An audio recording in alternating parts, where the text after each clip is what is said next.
And that was the moment even Michael realized he was dealing with the wrong people. ഇനി video flag ചെയ്ത് പോകാതിരിക്കാൻ വേണ്ടി ഇവരെ നമുക്ക് എൻറ്റിറ്റി എന്ന് വിളിക്കാം. ഈ എൻറ്റിറ്റിയുടെ പ്രസൻസ് ഇല്ലാത്ത സംഭവങ്ങളോ ബിസിനസ്സുകളോ ഒന്നും തന്നെ ഈ ലോകത്തില്ല എന്നാണ് പറയപ്പെടുന്നത്. മാർക്കറ്റിൽ കാണുന്ന പരസ്പരം കോമ്പീറ്റ് ചെയ്യുന്ന പല ബിസിനസ്സുകളിലും ഇവർക്ക് ഇൻവെസ്റ്റ്മെന്റ് ഉണ്ട്. വിച്ച് മീൻസ് ആര് ജയിച്ചാലും ഈ ലോകത്ത് എന്ത് സംഭവിച്ചാലും ഇവർക്ക് ലാഭം. ഉപ്പ് തൊട്ട് കർപ്പൂരം വരെയുള്ള സ്വാധീനം. And they are among the deep state forces that controls the world. And എല്ലാത്തിലും അവർക്ക് വേണ്ടത് മൊണോപ്പൊളി മാത്രം. So now let me take you back to the timeline. 1985 ATV catalogue വിൽക്കാൻ വെക്കുന്നു. ഇവരൊരിക്കലും അവരെ ഷോക്കേസ് ചെയ്യാൻ ഇഷ്ടപ്പെടുന്നില്ല. എല്ലാം വളരെ രഹസ്യ സ്വഭാവമുള്ളതായിരിക്കും. അതുകൊണ്ട് തന്നെ ലൂ ഗ്രേഡ് മ്യൂസിക് ഇൻഡസ്ട്രിയുടെ കാതലായിട്ടുള്ള ഭാഗം വിൽക്കാൻ വെച്ചപ്പോൾ ഒരു സാധാരണ ബിഡറെ പോലെ അവരും ഉണ്ടായിരുന്നു. ആൻഡ് ലോഗോ കണ്ടാൽ മനസ്സിലാവും even low grade wanted entity to have this property. പക്ഷേ ഭീമമായിട്ടുള്ള ഒരു തുകയ്ക്ക് ഇപ്പോൾ വന്ന ഒരു ആർട്ടിസ്റ്റ് ഇവരെ ഔട്ട്ബിഡ് ചെയ്യുന്നവർ സ്വപ്നത്തിൽ കൂടി വിചാരിച്ചിട്ടുണ്ടാവില്ല. അങ്ങനെ 85 they couldn't get a hold of him. Cut to 1991 Sony first approach നടത്തുന്നു. പക്ഷേ MJ വിൽക്കുന്നില്ല. ആൻഡ് ഇമ്മീഡിയറ്റ്ലി 93 നേരത്തെ പറഞ്ഞ സെക്ഷൽ എലിഗേഷൻ വരുന്നു. അത് ഔട്ട് ഓഫ് കോർട്ട് സെറ്റിൽ ആവുന്നു. സ്റ്റിൽ നല്ല damage financially and personal wise ഉണ്ടാക്കി. ദെൻ 1995 സോണി ATV മെർജ് ആവുന്നു. ഒന്ന് ചിന്തിച്ച് നോക്കിയാൽ what options did Michael have? വേറെ വഴിയില്ലായിരുന്നു. ബട്ട് സ്റ്റിൽ 50% ഓണർഷിപ്പിലാണ് സോണി ATV മെർജ് ആവുന്നത്. ഇത്രയൊക്കെ ആയ സമയത്ത് MJക്ക് ഈ സംഗതിയുടെ ഒരു കിടപ്പുവശം മനസ്സിലാവുന്നു. അതുകൊണ്ട് തന്നെ ആ വർഷം തന്നെ MJ ഒരു സോങ് എഴുതി റെക്കോർഡ് ചെയ്ത് 96 പുറത്തിറക്കുന്നു. അതാണ് എൻറ്റിറ്റിക്ക്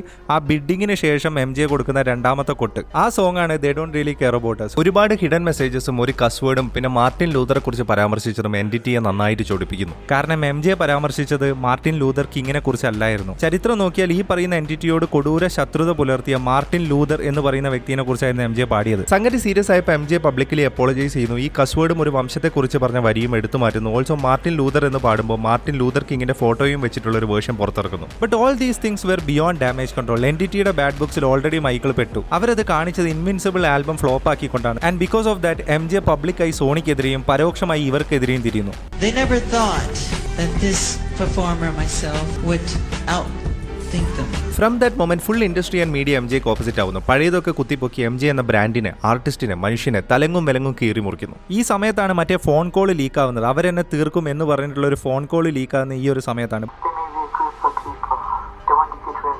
ഈ ഒരു അവസ്ഥയിലും MJയുടെ ഓണർഷിപ്പ് MJ വിട്ടുകൊടുത്തിട്ടില്ല. ഇൻവിൻസിബിൾ വരുത്തി വെച്ച കടം, സോണി ATV എന്നെടുത്ത ലോണ് എങ്ങനെയൊക്കെയോ മൈക്കിൾ തിരിച്ചടയ്ക്കുന്നു. അതുകൊണ്ട് തന്നെ മൈക്കിളിന് 50% ഓണർഷിപ്പ് റീറ്റെയിൻ ചെയ്യാൻ സാധിക്കുന്നു. ആ സ്പോട്ടിൽ അടുത്ത പണി കിട്ടി. 2003 അടുത്ത സെക്ഷൽ എലിഗേഷൻ. പിന്നെ 2 വർഷം അഹോരാത്രം പണിയെടുത്തിട്ടാണ്, ഫൈറ്റ് ചെയ്തിട്ടാണ് ആ കേസിൽ ക്ലീൻ ചിറ്റ് കിട്ടി മൈക്കിൾ 2005 പുറത്തിറങ്ങുന്നത്. സംഭവം ആ കേസ് MJ ജയിച്ചെങ്കിലും entity know how to destroy a person. സാക്ഷാൽ കിങ് ഓഫ് പോപ്പിന് വരെ തന്റെ മൊത്തം സമ്പാദ്യം ചെലവഴിക്കേണ്ടി വരുന്നു ഇതിൽ നിന്നൊക്കെ സർവൈവ് ചെയ്യാൻ വേണ്ടിയിട്ട്. ആൻഡ് ഇതിന്റെ നഷ്ടം വെറും പൈസ മാത്രമായിരുന്നില്ല. എത്ര ഹിറ്റ് ആൽബംസ് നമുക്ക് കിട്ടിയാണ്. ഹിസ്റ്ററിക്ക് ശേഷം ഒരു പ്രോപ്പർ ഹിറ്റ് അടിക്കാനുള്ള സമയം MJക്ക് ഇതൊക്കെ കാരണം കിട്ടിയില്ല. All because he was against monopoly. അങ്ങനെ 2005 ഈ കേസും കൂട്ടമൊക്കെ കഴിഞ്ഞ് മൈക്കിൾ ഒന്ന് സമാധാനത്തിൽ പുറത്തിറങ്ങുന്നത്. Tough times can make you stronger എന്ന് പറയാറില്ല. അതേപോലെ ഇതൊക്കെ കഴിഞ്ഞപ്പോൾ MJ decided to do something big. MJ was plotting something. And for that MJക്ക് US നിന്ന് മാറി നിൽക്കണമായിരുന്നു. അതിനുവേണ്ടി മൈക്കിൾ തെരഞ്ഞെടുത്തതോ എൻറ്റിറ്റിക്ക് സ്വാധീനമില്ലാത്ത, നമ്മൾ മലയാളികളെ സ്വപ്നം കാണാൻ പഠിപ്പിച്ച ഗൾഫായിരുന്നു. അതും ബഹ്റൈൻ രാജാവിന്റെ മകൻ മൈക്കിളുടെ സുഹൃത്തായ ഷെയ്ഖ് അബ്ദുള്ള ബിൻ അഹമ്മദ് അൽ ഖലീഫയുടെ സംരക്ഷണത്തിലേക്ക്.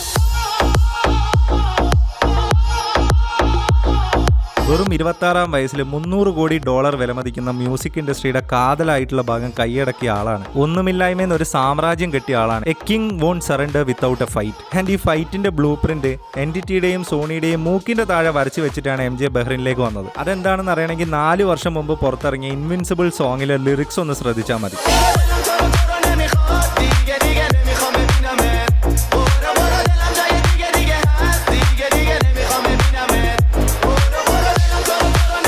ഇതിന്റെ ബാക്കി അടുത്ത റീൽ.